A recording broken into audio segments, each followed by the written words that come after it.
भगवान श्री राम ने धर्म की स्थापना करी है। भगवत गीता में भी लिखा है श्री कृष्ण जी ने, यदा यदा हि धर्मस्य ग्लानि भवति भारत अभ्युत्थानम् अधर्मस्य तदात्मानं सृजाम्यहम्।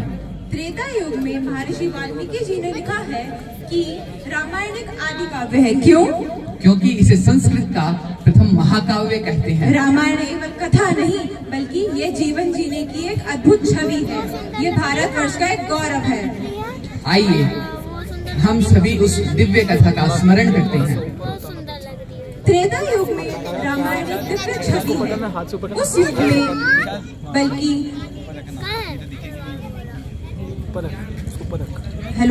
उस युग में कर्म परायणता अपने चरम पर थे। और उस युग में हम श्रवण कुमार जैसे ऐसे के पुत्र का उदाहरण देखते हैं, परंतु वर्तमान में यह स्थिति स्टेबल मोड में लगा। और हमारी भारतीय या सनातन परंपरा ने हमेशा हमें यही बताया है कि माता पिता देवतुल्य होते हैं, उनकी भक्ति करना और सेवा करना ही हमारा धर्म है। पितु मात कहूँ सेव करे, प्रीति जग अपार, श्रवण कुमार स्नेह बलि भयो जग अपार।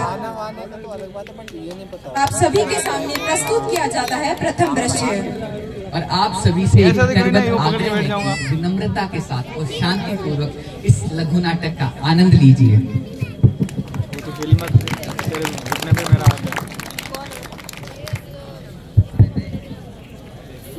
कौन सा पार्टी? वो तो अंधी बनी हुई है और अंधी बनी हुई है।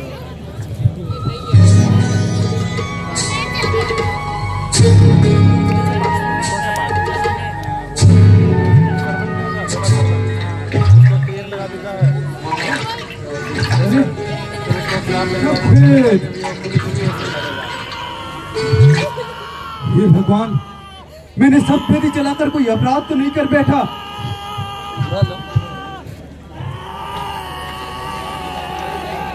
हे प्रभु,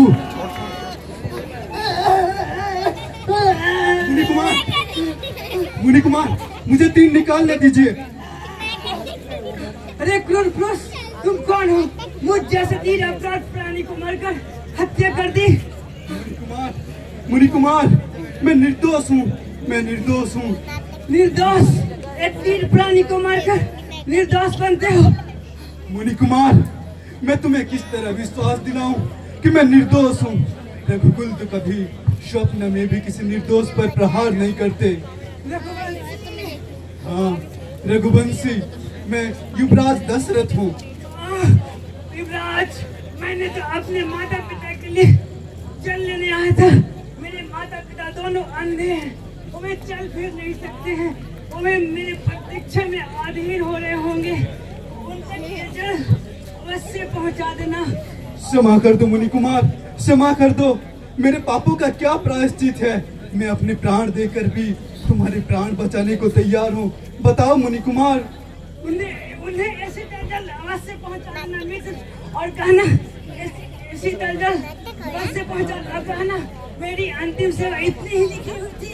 युवराज, युवराज, उन्हें ऐसी जल अवश्य पहुंचा देना। मुनि कुमार, मुनि कुमार, हे भगवान, आज मुझसे ये क्या अपराध हो गया?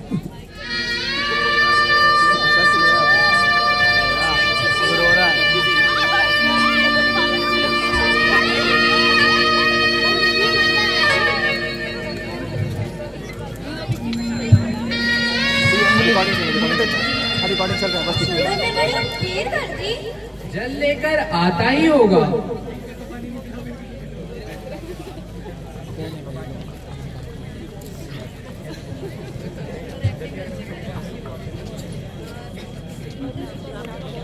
बेटा, आ गया तू?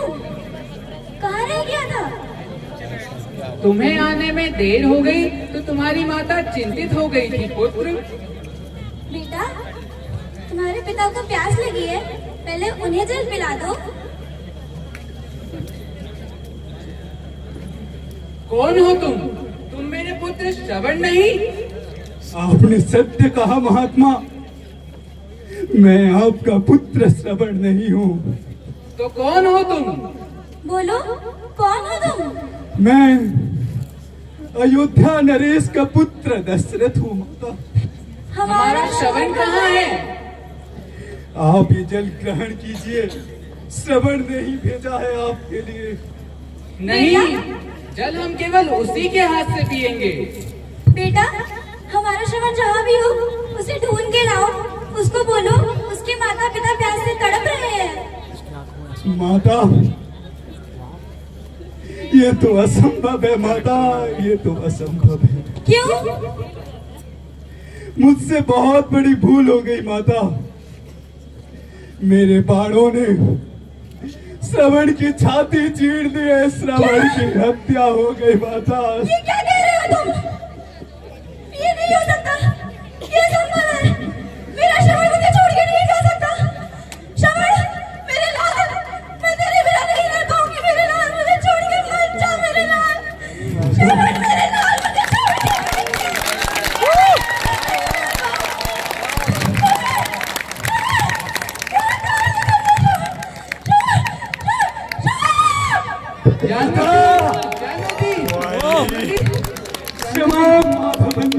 क्षमा कर दो मुझे, क्षमा कर दो। नहीं नहीं, तू हमारे जीवन में काल बन के आया है निर्दयी। अरे नीच, तूने एक तीर से 3 हत्याएं की है। दशरथ, मैं तुझे श्राप देता हूँ। जिस प्रकार मैं पुत्र वियोग में तड़प कर मर रहा हूँ, उसी प्रकार तुम भी पुत्र वियोग में तड़प कर मरोगे। तू भी मेरी तरह पुत्र वियोग में तड़प तड़प कर मरेगा, तड़प तड़प कर मरेगा। नहीं माधव, नहीं माधव।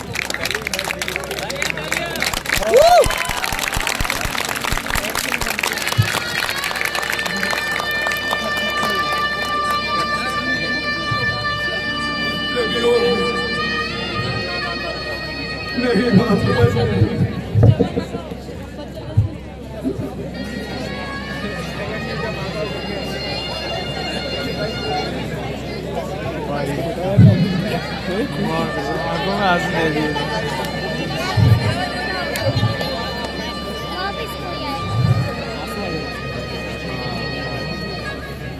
फील कर लिया। दूसरा आना मैं उन दोनों का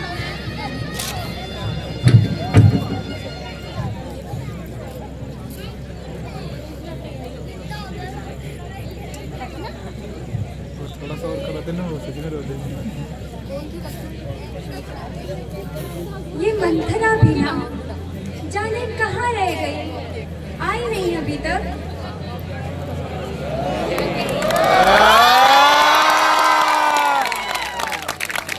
अरे करमजली, आ गई तू? कहाँ मर गई थी? खैर चल, देख तो जरा मैंने तेरे लिए कितना बहुमूल्य सबसे पहले निकाल कर रखा है। आ, स्वयं तुझे पहना दूं। माला गले में डालू रानी। अरे गला काट के फेंक दो, इससे तुम्हारे बुरे दिन अपनी आंखों से न दिखें। माइक चुप कर, क्या कुछ भी बोलती है? मेरे बुरे दिन क्यों आएंगे भला? बुरे दिन आए मेरे बैरियों के। मंथरा, मंथरा, तुझे क्या हो गया है रे मंथरा? तेरी ऐसी दशा क्यों हो रही है? बताती क्यों नहीं मुझे? ओह, अब समझी। तुझे अवश्य लखन लाला ने कुछ बोला है, क्योंकि मेरा राम वो तो गुड़ से भी मीठा है। वो किसी को कटु वचन कह ही नहीं सकता। क्यों कहेगा? सबसे मीठा बन के रहेगा, तभी तो सारी अयोध्या का राज हड़प कर जाएगा। करमजली, तेरी जुबान खिंचवा लूंगी। अरे राम बड़ा भाई है तो वही राजा बनेगा ना, और फिर सूर्यवंश की रीति भी यही है। उस रीति का परिणाम भी कभी सोचा है? राजा बनेगा राम और भरत बनेगा दास, और तुम बनोगी दासी। अरे कुटिल बुद्धि, तेरे मन में राम के लिए ऐसे विचार आए कहाँ से? तेरी बुद्धि मारी गई है मंथरा। बुद्धि मेरी मारी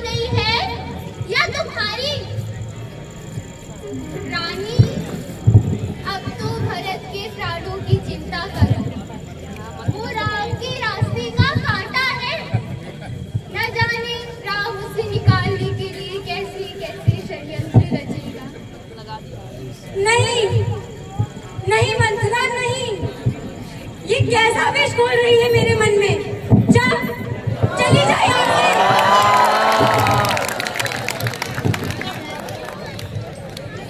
क्या है राजा तेरा बेटा बने या कौशल्या का? मैं तो रानी बनने वाली नहीं, पर तू जो राजा की चहेती बनकर रही है ना, तू दासी बन जाएगी, दासी, मेरी तरह दासी, अपनी सौत की दासी। मेरी भोली रानी, तू सौत का विष नहीं जानती। सौत मिट्टी की भी हो तो भी जहरीली नागिन के समान होती है।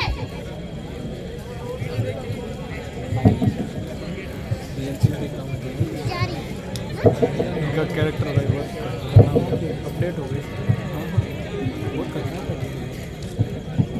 इस साल पिछले साल से ज़्यादा अच्छा।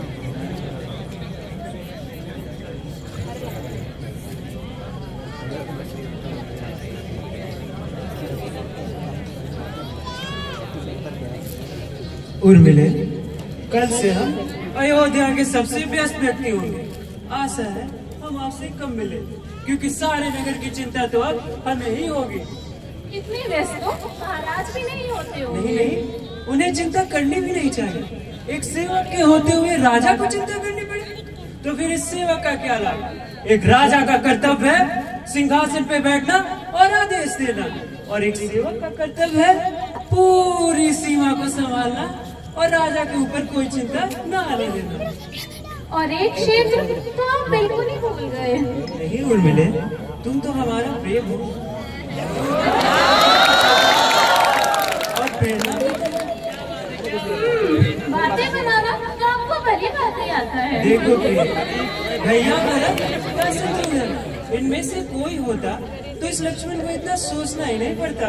परंतु तुम चिंता चिन्ह करो, मैं माता कैकेयी को बोल के भैया को बुलवा लेता हूँ, जिससे लक्ष्मण के ऊपर भार भी कम आएगा और वो उर्मिले को गुस्सा है तो दे ही पाएगा।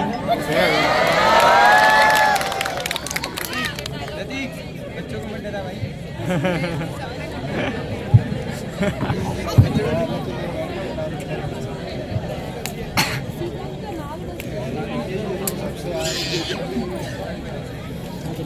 चलाएगा अब तो आ नहीं सकता पीछे, मतलब इधर आ गया।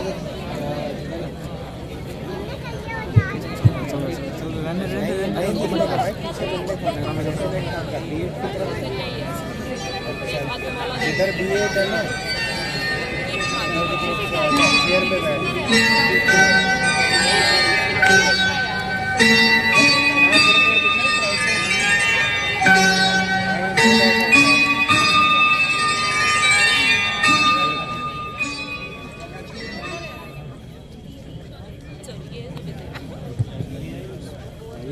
दीदी, आपने अपने कक्ष में भगवान को किस तरह बिठा रखा है कि स्वयं भी बाहर नहीं निकलती। थोड़ा जहाँ करे तो देखिए सारे नगर में कैसी दीपमाला हो रही है।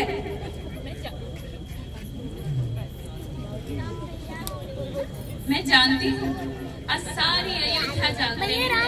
प्रातः राम का राज्याभिषेक होगा। इस खुशी में पूरे अयोध्यावासी मंगल गीत गा रहे हैं। यहीं बैठे बैठे सुन लिया। तनिक महल के छत पर जाकर अपनी आंखों से देखोगे भी तो सही। नहीं सुमित्रा, मैं राम के कल्याण के लिए विष्णु नाम का जाप कर रही हूँ। सूर्योदय से पहले 1 लाख विष्णु जाप पूरे हो जाए तो फिर आरती करूंगी, और जब राम राज्याभिषेक के समय मेरे पास आएगा तो मैं विष्णु चरणों के सिंदूर से उसका तिलक कर दूंगी, जिससे राज्याभिषेक के समय मेरे राम को नजर नहीं लगेगी। सबसे आगे बैठना।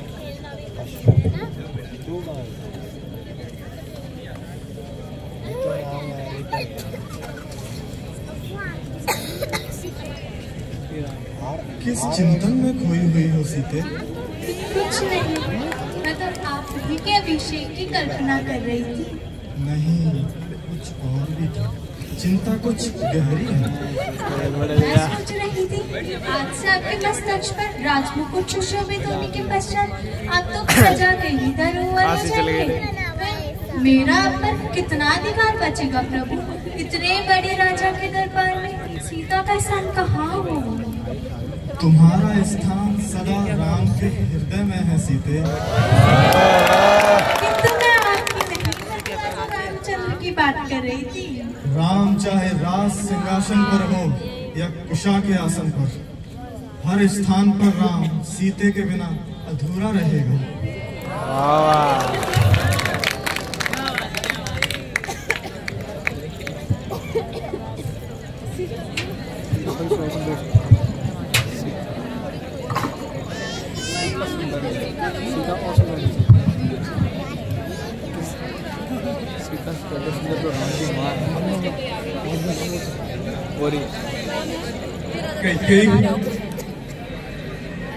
कहीं तूने मुझे कहीं का नहीं रखा, कहीं तूने मुझे कहीं का नहीं रखा। नारी तो देवी का रूप होती है, परंतु तू तो हमारे कुल की नाश करने आई है। कहीं हमारे कुल की नाश करने आई है। बैकग्राउंड म्यूजिक भी दिया है। इतना संकोच क्यों कर रहे हैं महाराज? क्या भरत आपका पुत्र नहीं? ठीक है, अब मुझे विश्वास हो गया है महाराज कि आप अपने वचनों को पूर्ण करने में असमर्थ हैं। तो अब सुन लीजिए महाराज, आज राम के राज्याभिषेक से पूर्व आपको मेरी चिता को अग्नि देनी होगी। आज अयोध्या के इस राज दरबार से या तो राम बन जाएगा या इसके दही की आंखें निकलेगी। नहीं, तुमने ये क्या कह दिया? कहीं क्या कह दिया? पूछ रही क्यों? अपने वचन वापस ले लो। कहीं अपने वचन वापस ले लो।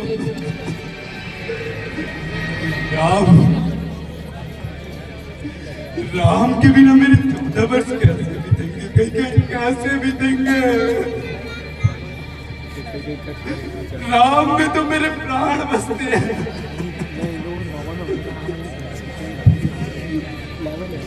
बहुत तगड़ा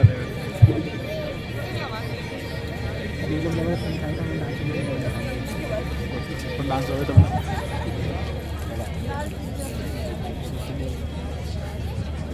प्रणाम माते, प्रणाम पिताश्री। आपकी आज्ञा से मैं राम आपकी सेवा में उपस्थित हूँ। मेरे लिए क्या आदेश है? आप कुछ स्वस्थ नहीं दिखाई देते। पिताश्री को क्या कष्ट है माँ? मैं राजवैद्य को बुलाऊं? इनके रोग की दवा राजवैद्य के पास नहीं है, तुम्हारे पास है राम। मेरे पास? पिताश्री, आप निसंकोच हृदय से अपने मन की बात मुझसे कहिए। यदि पुत्रवत नहीं तो मित्रवत ही कहिए। मैं अपने प्राण देकर भी आपका दुख दूर करूंगा। माँ, आप ही मुझे पिताश्री के दुख का कारण बताएं और ये भी बताएं कि उसका निवारण क्या हो सकता है। तुम कहते हो तो मैं ही बताती हूँ। तुम्हारे पिताश्री ने देवा संग्राम युद्ध में विजय होने के पश्चात मुझे 2 वर देने का वचन दिया था और कहा था जब चाहूं मैं 2 वचन मांग लूं। तुम्हारे पिताश्री से वही 2 वचन आज मैंने मांग लिए। वो 2 वचन क्या है माँ? पहला वचन है कि आज तुम्हारा राज्याभिषेक ना होकर मेरे पुत्र भरत का राज्याभिषेक हो। और दूसरा यह कि तुम मुनि वेश धारण कर 14 वर्षों तक वन में रहो।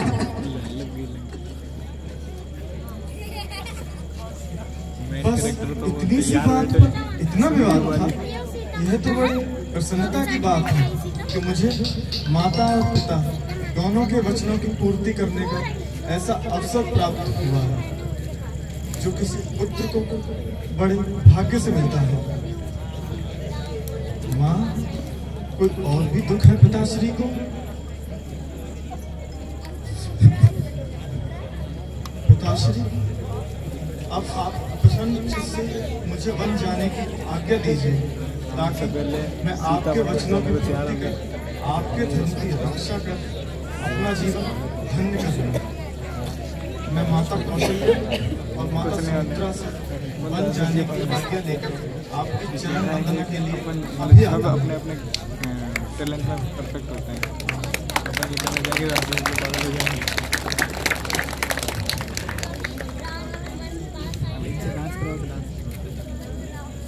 ड्रामा हो रहा है,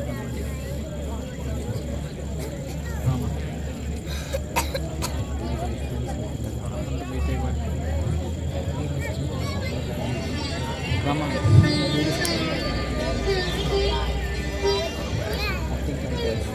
और हाँ यार मैंने बोल दिया।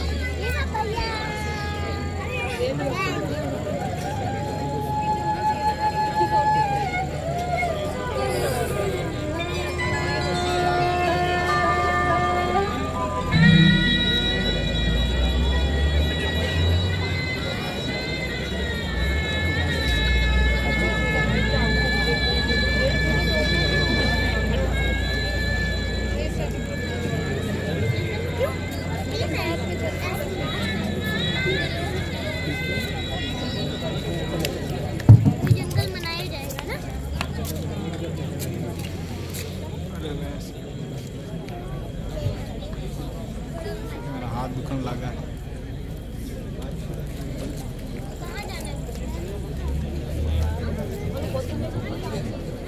मेरे को पता नहीं था तुम्हारे पास, तुमने कभी जिक्र भी नहीं किया। हाँ अपना नाम से उसके पास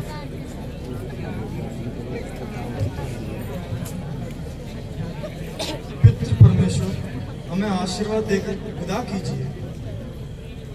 पुत्र राम, मैं तुम्हें किस मुख से आज्ञा दूं पुत्र? किस मुख से मैं तुम्हें आज्ञा दूं? जीबी में जाएगा।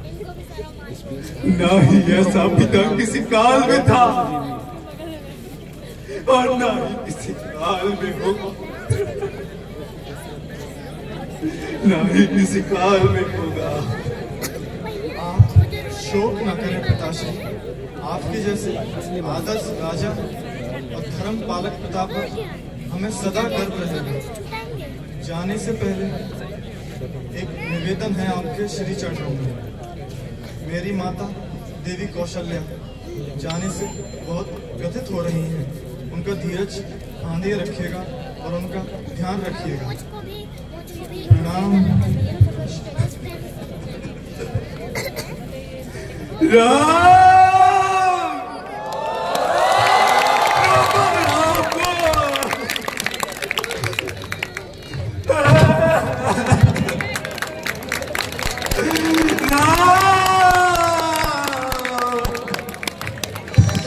कोई तो रोको राम को।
बात कैसे चलेगा अभी?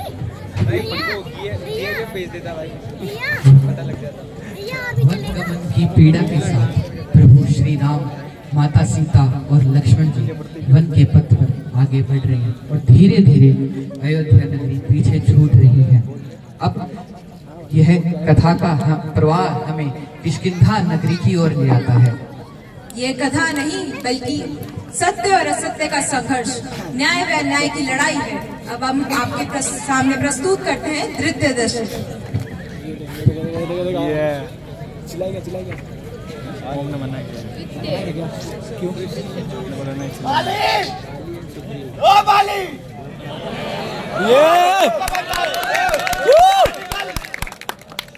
तुझे युद्ध के लिए ललकारा है।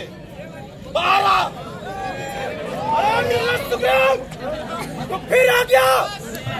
जब मैंने पहली बार छोड़ो समझ के युद्ध छोड़ दिया था, परंतु इस बार न छोड़ूंगा। लगता है तुम्हारी मौत मुझे किष्किंधा के द्वार पे घसीट रही है। अरे किसकी मौत आई है ये तो युद्ध के बाद ही पता चलेगा।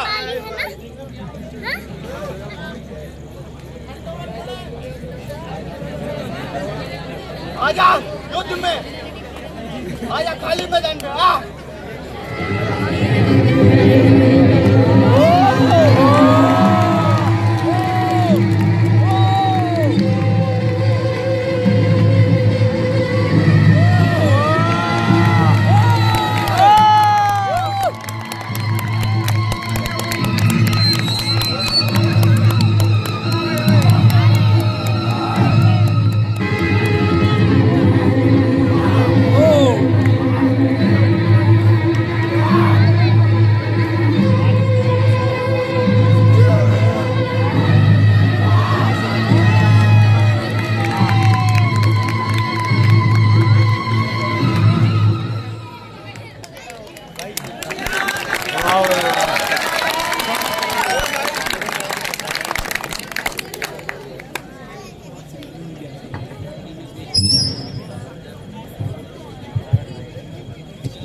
अब गुस्सा आ रहा है। कैसे हो मित्र?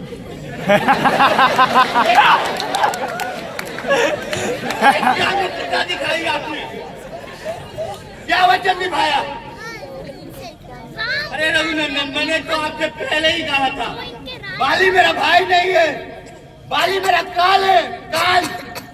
परंतु फिर भी आपने मुझे मौत के मुंह में धकेल दिया और खुद मेरे पिंडे का तमाशा देख रहे थे। ऐसा क्यों किया रघुनंदन आपने? ऐसा क्यों किया? तुम्हारा रोष स्वाभाविक है मित्र, शांत करके मेरी व्यवस्था समझने का प्रयत्न करो।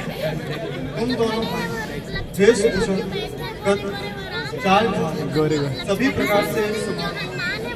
तुम दोनों भाइयों का रूप एक जैसा है। तुम दोनों की समानता देख मैं भ्रम में पड़ गया। यदि भ्रम से मेरा बाण तुम्हें लग जाता नष्ट हो जाता। इसी कारण मैंने अपना शत्रु संहारक काम नहीं छोड़ा। आगे आपकी क्या आज्ञा है? तुम बाली को पुनः युद्ध की ललकार। लक्ष्मण जी भैया। निशानी के लिए एक पुष्पमाला सुग्रीव को पहना जो जिससे हम दोनों को पहचान सकें।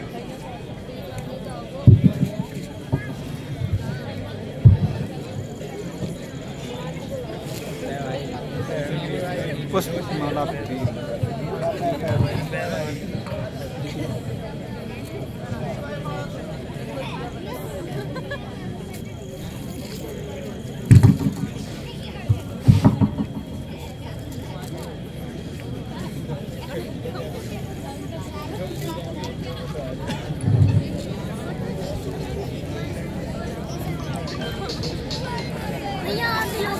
अभी वहाँ पे पार्टी करनी है। बाली! ओ बाली! बाहर निकल! मुझे मेरे अपमान का बदला लेना है। बाहर आ! हिम्मत है तो बाहर आ बाली! बाहर आ! बाली तो फुल फॉर्म में। फिर आ गया, जाओ फिर से चला जाओ, अपने उसी बिल में छुप जाओ। वार्तालाप ना कर बाली, युद्ध कर। अच्छा तो चूहे के भी फन निकल आए, आओ युद्ध कर। आजा आजा आजा।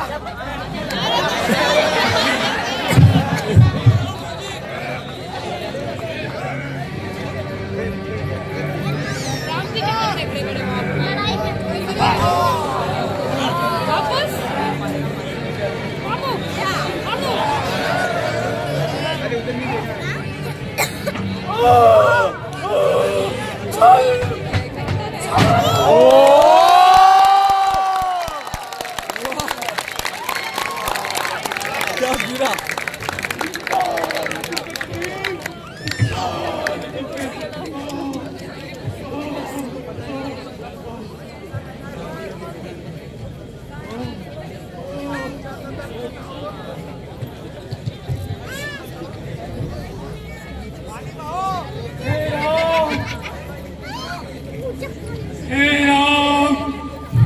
प्रथम दर्शन के उपलक्ष्य में किष्किंधापति बाली का प्रणाम स्वीकार करो।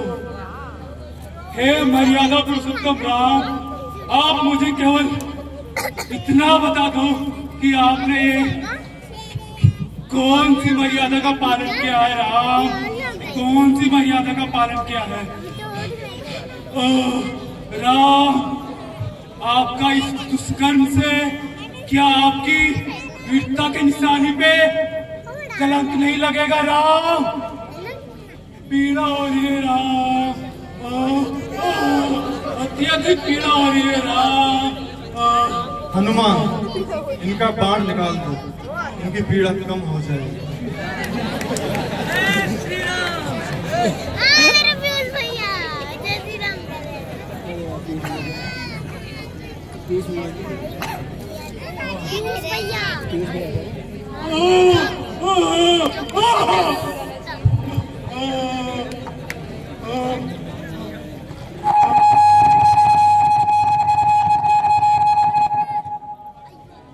राम, बड़ी दया दिखा रहे हो राम। राम, मेरा एक प्रश्न का उत्तर दो राम। क्या मुझे मार के आपको अपने पुरुषों की समाज में निंदा का सामना नहीं करना पड़ेगा राम? राम, ये युद्ध तो हम दो भाइयों में थी, तो फिर मैं आपका बैरी कैसे हो गया राम?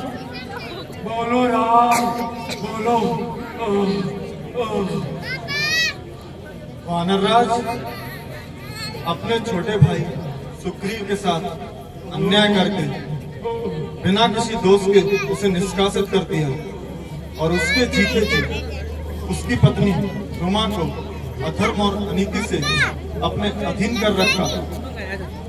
ऐसे मनुष्य का वध करना ही उसके लिए उपयुक्त दंड माना गया है।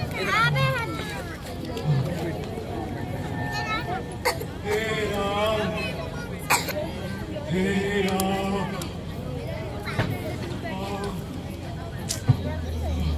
मेरी आत्मा ने परमात्मा को पहचान लिया है राम। ये हाथ ये वाला लग रहा है। आपके लिए कुछ अशुभ बात निकल गए राम, इसके लिए मुझे क्षमा करे राम। राम, प्राण निकला जा रहा है राम। राम, अंतिम समय से पहले मुझे प्रायश्चित करने का अवसर दे राम, अवसर दे। हे वानरराज, प्रायश्चित तो तुम्हारा दंड पाकर ही हो गया। मनु ने कहा है, राजा से दंड पाकर मनुष्य फिर से पापहीन हो जाता है। तो हे राजा, अब तुम निष्पाप हो। हे प्रभु, जीवन तो बार बार मिल जाएगा, परंतु इन हाथों से मृत्यु का स्वभाव तो कदाचित ही मिलेगा राम। मृत्यु दोबारा नहीं मिलेगी राम, नहीं मिलेगी राम। प्राण निकला जा रहा है राम, प्राण निकला जा रहा है। जय श्री राम। जय श्री राम। जन्म जन्म मुनि जतन कराही, अंत राम कहे आवत नाही, अंत राम कहे आवत नाही।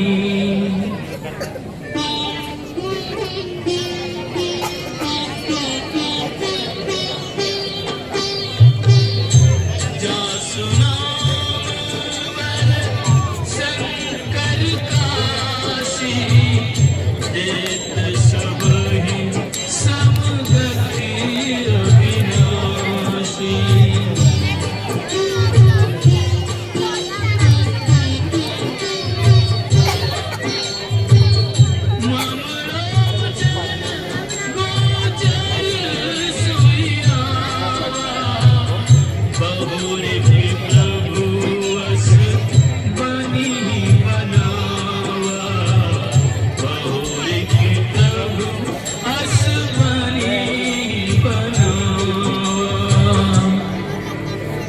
नाथ करि करुणा बिना कहूँ, देहु जो वर मागूं, यही जोनि जन्मो करम बस, तहाँ राम पद अनुरागं, तहाँ राम पद अनुरागं।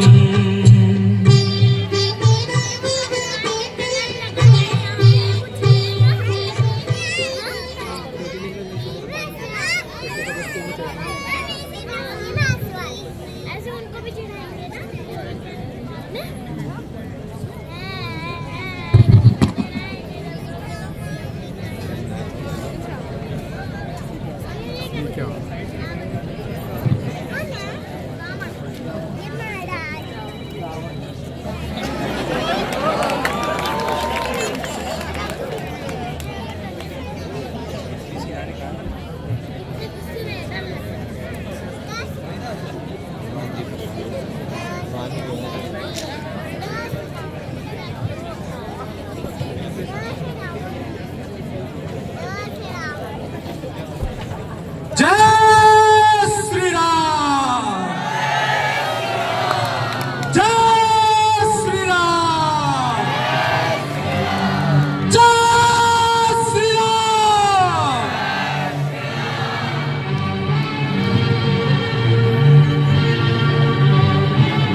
हमें तुमसे यही आशा थी, तुम्हारा पराक्रम प्रशंसा के योग्य है।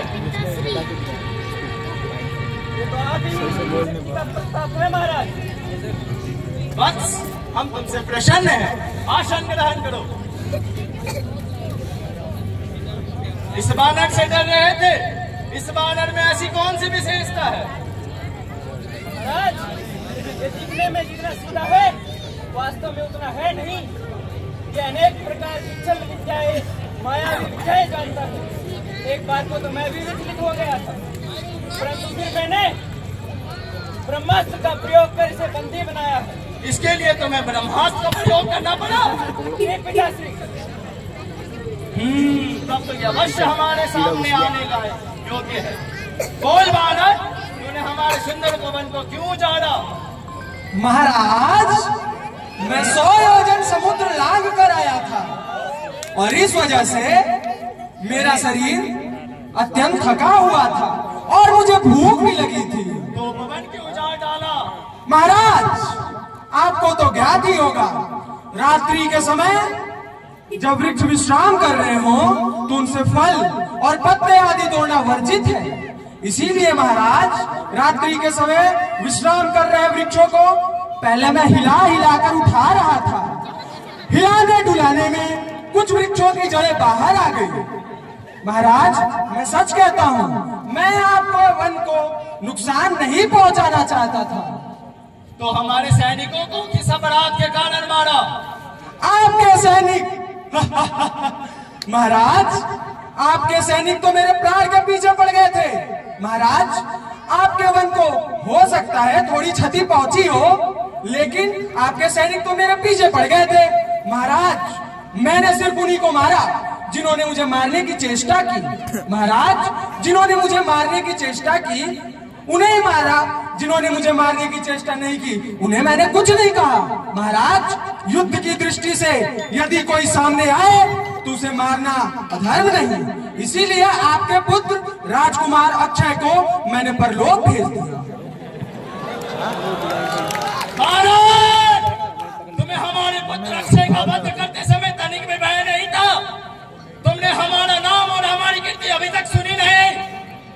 सुनिए महाराज, आपकी कीर्ति और आपके कारनामों की यश गाथा मैंने सुनी है। महाराज, कैसे शास्त्रबाहु के साथ आपने वीरता पूर्वक युद्ध किया और फिर कैसे वानरराज बाली ने आपको अपने काख में 6 माह तक दबाए दबाए इधर उधर घूमते रहे। महाराज, आपकी कीर्ति तो तीनों लोगों में सुनाई देती है। महाराज, ये तो भय नहीं है महाराज का। इनका बल और पराक्रम तो तीनों लोगों में व्याप्त है। देवता भी इनके पैरों तले रहते हैं। अरे आपके महाराज के बारे में कौन नहीं जानता? ये वो महाराज हैं जो छल से भिक्षुक का वेश धारण कर किसी अबला स्त्री को चोरों की भांति उठा लाते हैं। इनके जैसा महापराक्रमी कौन हो सकता है?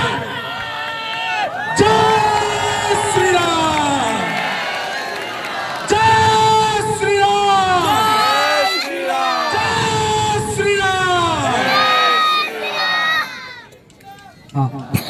हाँ, आप सभी